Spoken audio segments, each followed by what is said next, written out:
YouTube? What's going on? WittyP coming back with another one. Let's get it. We're going to talk some boxing. We got two good fights this weekend. One big fight at super middleweight.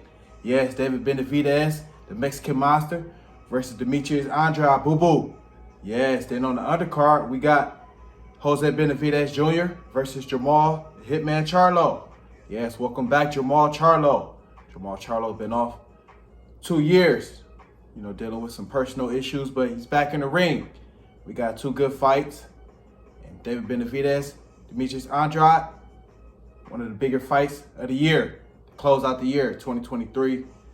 Close out boxing for Showtime. No more boxing on Showtime.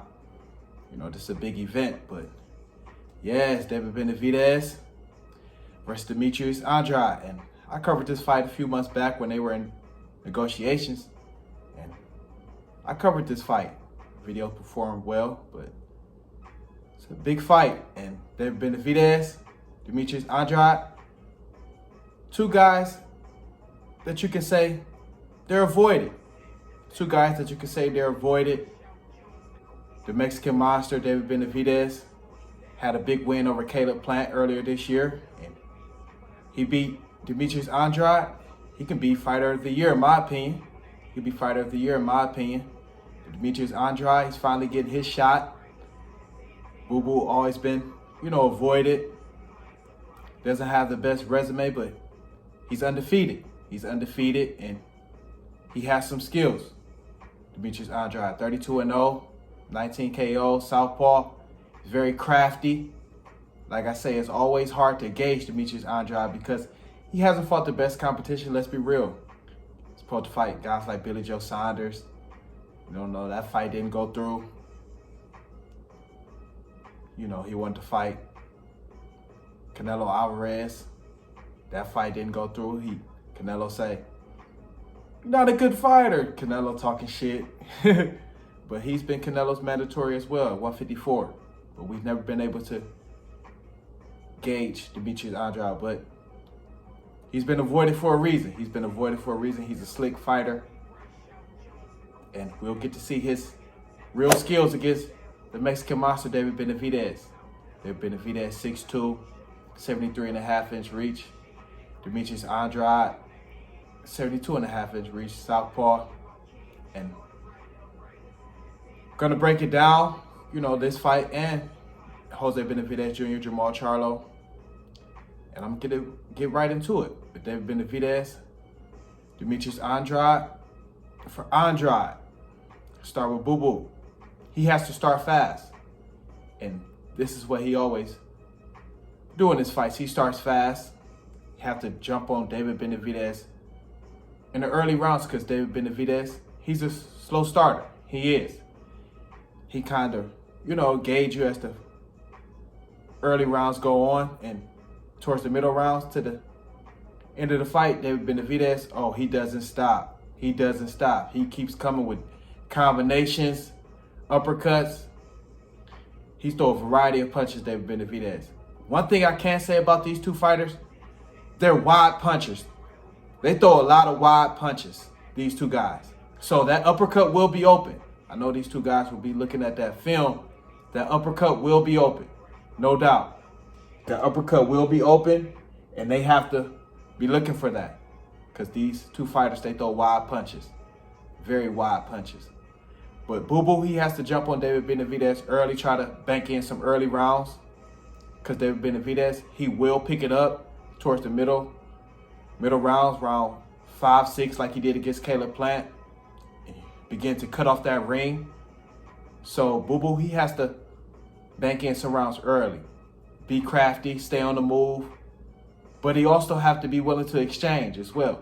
Because Caleb Plant, he stayed on the move, but David Benavidez, once he warmed up, he cut off that ring. And there was nowhere for Caleb Plant to go. And when it was time to exchange, Caleb Plant, he didn't have much. He didn't have much. But Demetrius Andrade, he has to exchange early to show David Benavidez, I'm not going to just try to run. I'm going to enforce some real estate. Got to enforce some real estate early for Demetrius Andrade. David Benavidez, he's a power guy, 27-0, 23 KOs. So he's going to be looking to cut off that ring. And throw some combinations. That's what David Benavidez is going to be looking to do. But Boo Boo, like I say, he has to bank in some rounds early. And I can't see him knocking out David Benavidez, but I can see him outpointing David Benavidez potentially if he bank in some rounds early and he's able to win some championship rounds. Demetrius Andrade, that's going to be his key to victory. He has to bank in some rounds early against David Benavidez and win some championship rounds. And Demetrius Andrade, he has to switch it up, throw different combinations like he always does. He's a untimely fighter. Like, he doesn't fight on time. Like, that's why it's hard to time Demetrius Andrade, because he fights at his own pace. He's real crafty. He fights at his own pace. He doesn't fight when you want him to fight. He doesn't punch when you want him to punch, or he doesn't punch when you expect him to punch. So he has to be tricky in there against David Benavidez, and he has to sustain that throughout the fight. Demetrius Andrade has a tendency to fade as the fight go on, and he get kind of wild. So the key for Demetrius Andrade, bank in some key rounds early, throw different combinations, stay off time like you always do. You know, fight at your pace, and you got to win some championship rounds. You do. And David Benavidez, he has to be ready to fight early, which I know he will, because he knows Demetrius Andrade is a fast starter. So David Benavidez, he'll be willing to start early this fight. Even though he typically doesn't start early, he will this fight. He's going to be ready to start early, and he just has to keep that jab going and throw different combinations, David Benavidez, because he's the natural bigger guy at super middleweight. He is. Demetrius Andrade, he's moved up. He has had some fights at, 168. But David Benavidez, he's a natural, bigger guy. He has to impose his will. He has to impose his will, be willing to, exchange, but also wrestle with Demetrius Andrade. Wrestle with him, rough him up, hit him with some body shots, clinch him up, and rough him up like you did Caleb Plant in the later rounds. If it wasn't for Kenny Bayless, David Benavidez, he would have stopped Caleb Plant. But he was fighting Caleb Plant and Kenny Bayless that night. But David Benavidez, rough him up, cut off that ring, and throw combinations, tee off. But keep your guard tight, though, because, like I say, both fighters have a tendency to throw wild punches. And I see David Benavidez, if he doesn't stop Demetrius Andrade, he'll definitely outpoint him, in my opinion. He will. I think this fight will go similar to the Caleb Plant fight, where he'll come on to the middle to late rounds and he'll impose his will on Demetrius Andrade. He won't, impose as much punishment on Demetrius Andrade like he did Caleb Plant, because I don't think Demetrius Andrade will take as many chances and bang out with Caleb Plant, but I think, and bang out like Caleb Plant did, but I think David Benavidez, he'll outpoint him for sure, and it'll be a convincing win if he doesn't stop him. I think he can stop him, but it'll be a convincing win for David Benavidez, in my opinion. So the Mexican Monster, he'll prevail. But it'll be a great fight. It'll be a chess match, early on. Two crafty guys, especially David Benavidez, and Demetrius Andrade as well. But David Benavidez, one thing they don't give him credit for, they say his footwork is everywhere, but he throws great combinations off his footwork, whether that be off the back foot or coming forward. David Benavidez, he could throw great combinations with his footwork when people, even though they say it's sloppy, he still throw great combinations off his footwork. So it kind of works for him in a way as well. And then on the undercard, we have Jose Benavidez Jr. versus Jermall Charlo. Yes, the Benavidez brothers, they're hosting the pay-per-view. But Jose Benavidez Jr., he has had a fight at 160 against Sedan Hanan. He has had a fight at 160, been bouncing around the last few years between 147, 154. He has two notable losses, one to Terrence Crawford at 147 and Danny Garcia at 154. And welcome back, Jermall Charlo. Hasn't been in the ring 2 years. Last time we seen Jermall Charlo, Juan Montiel. Before that, it was Sergey Derevyanchenko. But Jermall Charlo, this fight is actually at 163. It's not at 160. But they say Jermall Charlo, he's getting his feet wet.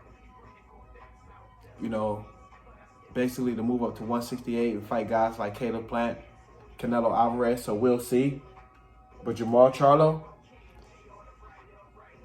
we're going to start with him. He just has to find his rhythm, you know, be himself. Start off with that jab, has one of the best jabs in the game, Jermall Charlo. Power puncher, you know, 32-0, 22 KOs, Jermall Charlo, the hitman. But, you know, just start off with that jab, get warmed up. You got one of the best jabs in the business. You know, start off with that jab, come forward. You know, Jermall Charlo's going to stand his ground. So, you know, just get that jab going and get warmed up that way. And I feel like everything will flow from there for Jermall Charlo. And Jose Benavidez Jr., he has to jump on Jermall Charlo early. The ring rust should show early if Jose Benavidez Jr. jump on him early. Jose Benavidez Jr., he got to win some early rounds. I'm hearing Jermall Charlo's strap will not be up because this fight is not at 160, so his title is not on the line. But Jose Benavidez Jr., he has to jump on Jermall Charlo early, try to bank in some early rounds because we know Jermall Charlo, he'll show some ring rust. It's a given that he'll show some ring rust. So Jose Benavidez Jr. has to, like I say, just look active. Throw some combinations. He's 5'10", 28-2, 1 draw. So he has to, like I say, look active and look like he's winning the fight just by being active. You know, they're going to give him some rounds because Jermall Charlo has been inactive. So Jermall Charlo's going to have to really be impressive for people to open people's eyes. So if Jose Benavidez Jr. jump on him early, they're going to say, oh, what's up with Jermall Charlo? He looks slow. What's going on? Is he still the same? So if he can jump on him early, this fight will be interesting. But I feel like Jermall Charlo, he'll get warmed up, you know, jab him, then he'll get Jose Benavidez Jr. out of there. He definitely will. I'll say round 9, 10, he'll get him out of there, in my opinion. He's a natural bigger guy. He is, but Jose Benavidez Jr., he has to start early, win some rounds early to start convincing the fans and the judges because Jermall Charlo hasn't been in the ring in 2 years. So if he's off to a slow start, they'll be saying, has he lost it? What's going on? And even when he wins rounds, they'll start questioning it because how sluggish he looked early. So that's just how it goes. So Jose Benavidez Jr., got to jump on him early, but I feel like Jermall Charlo, he'll work that jab, you know, get warmed up, then he'll get him out of there. I'll say round 9, 10, somewhere in the later rounds. But we have some great boxing. Jermall Charlo, one of my favorite fighters. David Benavidez, one of my favorite fighters as well. I like Boo Boo. You know, I'm a boxing fan, but it's my breakdown, my prediction. I got David Benavidez winning the fight. You know, by decision. Wouldn't be surprised if he stopped Boo Boo, but I have Jermall Charlo knocking out Jose Benavidez Jr. round 9, 10. He'll shake the rust off, you know, toward the middle rounds. So see how it goes. Let me know what y'all think. You know, I love my boxing. Keep the fire coming. That's what I do. Comment and subscribe. That's what can help share the video. Also hit that Cash App. Video entertaining. Cool. I'm going to keep the fire coming. That's what I do. Let's knock another one out. Great boxing coming up. Bow, bow, bow. Let's get it.